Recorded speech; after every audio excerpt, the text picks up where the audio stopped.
Olá pessoal, tudo bem? Aqui quem vos fala é o professor Jonas Almeida. Vamos dar continuidade ao nosso estudo de física, o ensino médio, ok? Sobre dilatação térmica superficial e linear dos sólidos, tá certo? Esta aqui, pessoal, é a aula de número 23, ok?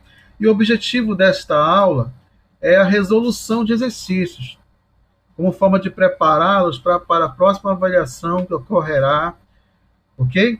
Então vamos resolver o exercício P32, tá certo? Nós estamos resolvendo uma série de exercícios, agora vamos resolver o exercício P32. Este exercício ele diz o seguinte: considere uma chapa de ferro circular com um orifício circular concêntrico. Como ele quando o problema fala o orifício circular concêntrico, porque nós temos aqui, por exemplo, dois círculos aqui, olha. Nós temos aqui esse primeiro círculo e essa circunferência aqui que está em cima dessa chapa.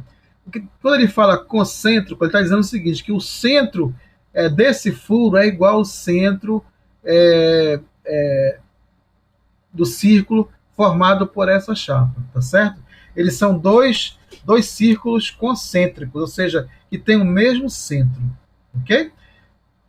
Pessoal, é o seguinte, a temperatura inicial é de 30 graus Celsius. Então, eu vou considerar aqui, olha, que aqui seja a situação inicial, tá? Então, a temperatura inicial aqui dessa chapa, que tem um círculo, tem um orifício aqui, a temperatura inicial aqui, olha, θ0 é de quanto? É de 30 graus Celsius, tá certo? 30 graus Celsius. O orifício tem um diâmetro de 1 centímetro. Então, inicialmente, esse orifício aqui, olha, ele tem um diâmetro inicial aqui de 1 centímetro. Então, eu vou colocar aqui, ó, mais ou menos aqui, tá, pessoal? Então, aqui tem 1 centímetro, é o diâmetro deste orifício, ok?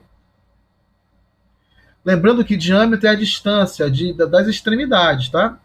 Entre essas duas extremidades aqui da circunferência, sendo que passa pelo centro, tá? Essa linha que passa pelo centro e alcança as duas extremidades, é o diâmetro. Quando a gente fala em raio não, é a distância do centro até a extremidade. Então, aqui é o raio e aqui, ó, é o diâmetro. Vou chamar aqui de D. Essa distância maior aqui é diâmetro, essa aqui é raio. Ok? Então, continuando. A chapa é, então, aquecida a 330 graus. Então, essa chapa aqui está numa determinada dimensão, então ela é aquecida. Ela está em 30 graus Celsius inicialmente, aí ela é aquecida, olha só, até uma temperatura que eu vou chamar de temperatura final, de quantos graus Celsius? Está aqui, olha, 330 graus Celsius aqui, olha. Tá vendo? 330 graus Celsius. Ela é aquecida até uma temperatura final de 330 graus Celsius. Continuando a leitura. Ponto. Qual é a variação do diâmetro do furo? Tá certo? Então, nós temos esse furo aqui. Ok? Quando esta chapa ela é aquecida, este furo aqui, ele dilata como se o furo ele fosse constituído do mesmo material formado pela chapa. Ok? Então, o que está se pedindo aqui? Está se pedindo aqui o delta D, ou seja, a variação do diâmetro deste furo aqui. Ok? Este furo tem 1 centímetro, o problema está pedindo a variação do diâmetro. Qual foi a variação do diâmetro? Qual foi a dilatação, né? Ocorrida no diâmetro, a variação do diâmetro. Qual é a variação do diâmetro? É a variação do diâmetro que eu quero determinar. Ok? Então, como o diâmetro, pessoal, é uma medida linear, tá certo? Então, aqui se trata, apesar de ser uma chapa aqui, olha, apesar de ser uma chapa, eu vou usar aqui as regras da dilatação linear e não da dilatação superficial. Por quê? Porque está sendo pedida a dilatação ocorrida no diâmetro do furo. E o furo é uma medida linear, ok? O furo ele não tem duas dimensões, ele só tem uma dimensão aqui, ó, que é o diâmetro do furo. Então, ele está me pedindo para determinar a dilatação linear. Veja bem, qual é a forma da dilatação linear? Olha só, delta L é igual a L0, o comprimento inicial multiplicado por quem? Pelo alfa, que é o coeficiente de dilatação linear, multiplicado pela variação de temperatura. Só que como aqui nós estamos falando de diâmetro, então eu vou substituir ΔL por ΔD de diâmetro. ΔD é igual comprimento inicial, eu vou colocar o diâmetro inicial multiplicado pelo alfa, multiplicado pela variação de temperatura. Ok? Agora, pessoal, pergunto para vocês, quais são os dados que eu disponho? Ok? Vou colocar bem aqui, tá certo? Quais são os dados que eu disponho? Veja bem, eu tenho aqui eu tenho o diâmetro inicial do furo. Olha, o furo tem um diâmetro inicial, eu vou colocar D0, de 1 centímetro, tá certo? 1 centímetro. Aí a chapa é então aquecida até 370, até 330 graus. Ora, a temperatura inicial dela era de quanto? 30 graus. Então, eu vou colocar aqui o θ representa a temperatura. θ0 é a temperatura inicial. Quanto é a temperatura inicial? 30 graus Celsius. Quanto é a temperatura final, pessoal? Está aqui, ó, 330. 330 graus. Ora, se eu tenho uma temperatura final e tenho uma temperatura inicial, dá para me descobrir a variação da temperatura, que é o Δθ. É a temperatura final menos a temperatura inicial. Quanto é a temperatura final? É 330. Menos a temperatura inicial, que é 30.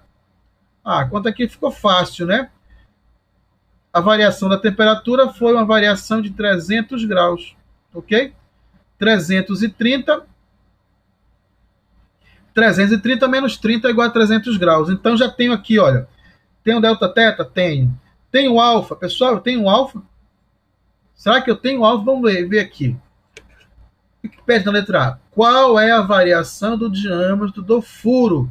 Se o coeficiente de dilatação linear, olha só, então está dando alfa. Ele está dando alfa. O coeficiente de dilatação linear é igual a 12 vezes 10 elevado a menos 6 graus Celsius elevado a menos 1. É o coeficiente de dilatação linear. Tenho alfa? Tenho. Tenho D0, pessoal? O D0 é o diâmetro inicial. Tenho 1 centímetro. Então, tenho tudo para determinar a variação do diâmetro. Então, vamos lá. A variação do diâmetro será... Quanto vale o diâmetro inicial? Está aqui, ó. Inicialmente, o diâmetro tem 1 centímetro. Então, eu vou colocar aqui, ó. Valor de 1 multiplicado.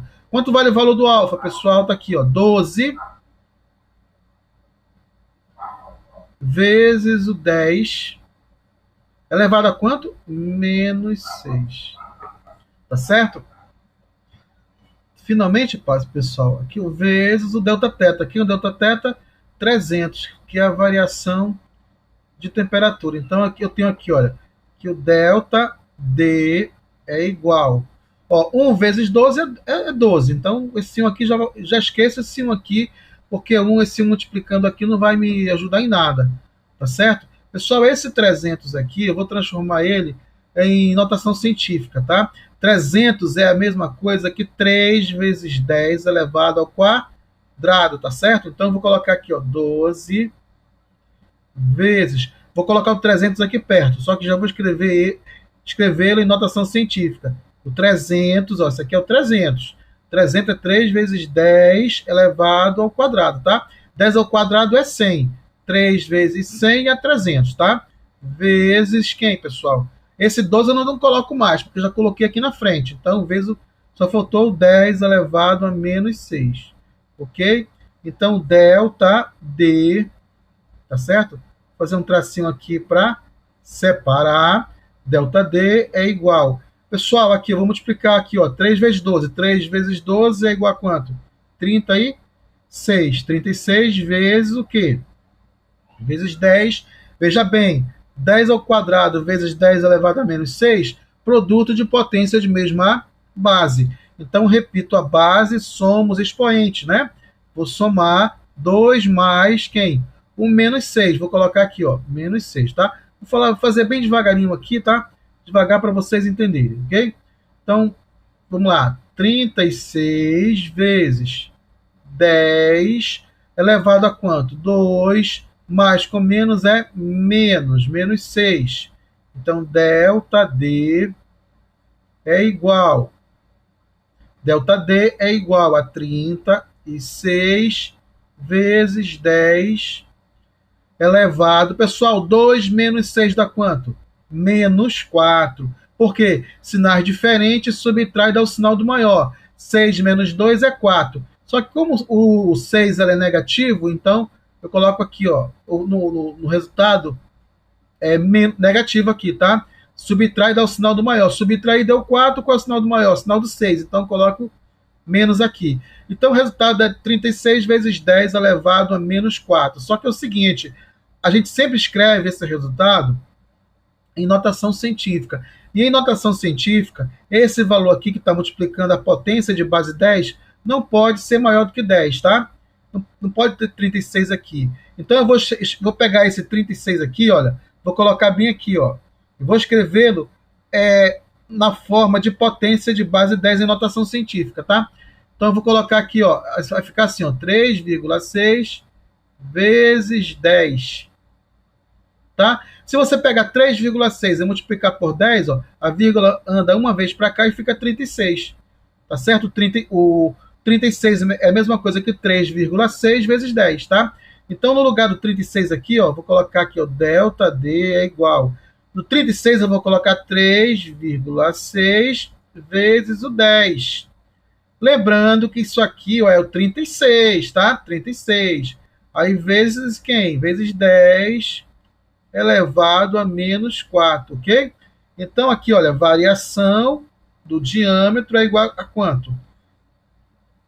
3,6 vezes 10 elevado a quanto, pessoal? Aqui tem 1, ó.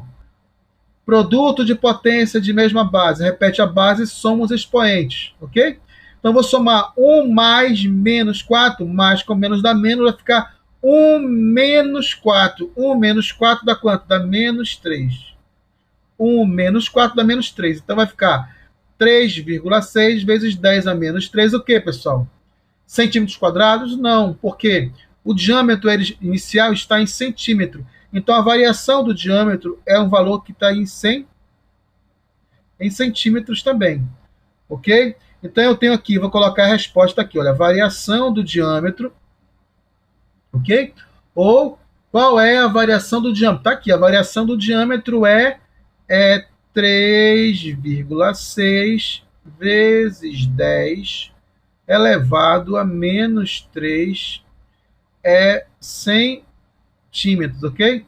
Esta aqui é a letra A, tá certo? A letra A facílima, ok? A letra A muito fácil de resolver, a letra A.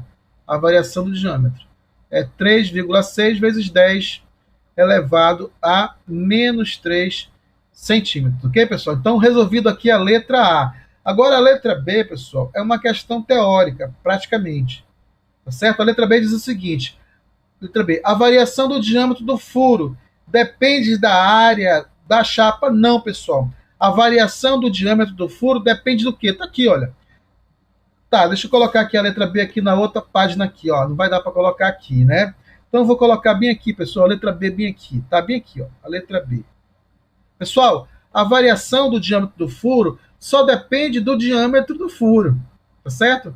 A variação do diâmetro do furo depende do diâmetro inicial do furo, tá? Então, depende do diâmetro inicial, tá? Depende do diâmetro inicial. Depende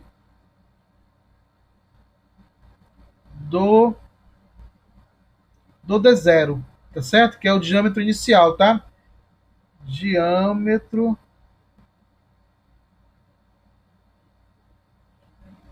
inicial. Ok, pessoal? Então, depende do diâmetro inicial, não depende da área da chapa, porque nós consideramos aqui como sendo uma dilatação linear. Então, só depende do diâmetro, não depende da área, não depende do beta, que é o do coeficiente de dilatação superficial. Agora, eu gostaria de explicar uma situação para vocês, tá? É isso aqui, ó, tá? Recortei algumas imagens aqui, algumas situações práticas aqui sobre a dilatação linear. Veja bem, olha aqui, olha. Quando vocês estiverem andando de carro por uma ponte extensa, por exemplo, como a ponte Rio Negro, tá certo? Deixa eu primeiramente explicar aqui, olha. Eu quero explicar para vocês a importância das juntas de dilatação. As juntas de dilatação, elas têm uma importância muito grande. Por exemplo, aqui, olha, nessa figura aqui à esquerda, nós temos a junta de dilatação do piso de uma ponte. Okay? As pontes, por serem um corpo muito extenso, quando elas estão expostas ao sol, então elas aumentam as suas dimensões, principalmente o seu comprimento. Okay? Como elas aumentam de comprimento, em determinados locais da ponte, deve-se ter uma junta de dilatação. Olha aqui, uma junta de dilatação. É um local lá que permita o piso da ponte se movimentar, tá certo? Permita esse movimento longitudinal do piso da ponte, porque se não tiver, por exemplo, se essa extremidade aqui fosse bem próxima a esta outra, a ponte ia aumentar de comprimento e essa ponte ela ia começar a entortar, ia começar a ter deformações nessa ponte e não ia ser possível transitar nessa ponte. É por isso, pessoal, que os engenheiros têm que se preocupar com a questão das juntas de dilatação, para deixar esses espaços, entendeu? Entre duas peças que são longitudinais, tá certo? Para que quando elas dilatarem, quando elas aumentarem de comprimento, elas vão se aproximar, mas não vão encostar uma na outra, tá certo? Veja bem aqui, olha, esse outro exemplo é a junta de dilatação de trilhos de trem. Você está vendo aqui esse espaço aqui, ó, pequenininho aqui, ó. Deixa eu dar um zoom aqui, ó. Aqui, ó, o sujeito, quando foi colocar o trilho, ele colocou o trilho aqui em uma parte, depois ele colocou o trilho em uma outra parte, só que ele deixou uma distância na emenda dos trilhos, tá certo? Ele não deixou juntinho aqui, coladinho, não.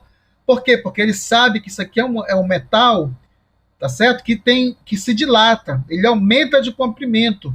Então, se tiver bem encostadinho aqui no outro, esse trilho ele vai se deformar, vai ficar todo contorcido, tá certo? E quando, por exemplo, o trem for passar aí e esse trilho não estiver totalmente alinhado, ele vai descarrilhar, vai acontecer um acidente, tá certo? Vai acontecer um acidente. É importante, então, pessoal, ter esta junta de dilatação, tá certo? Os engenheiros, quando projetam o comprimento desses trilhos, eles já deixam, já consideram essas juntas de dilatação, eles calculam essa distância, de maneira que quando o comprimento desse trilho aumentar, nunca encostará, tá certo?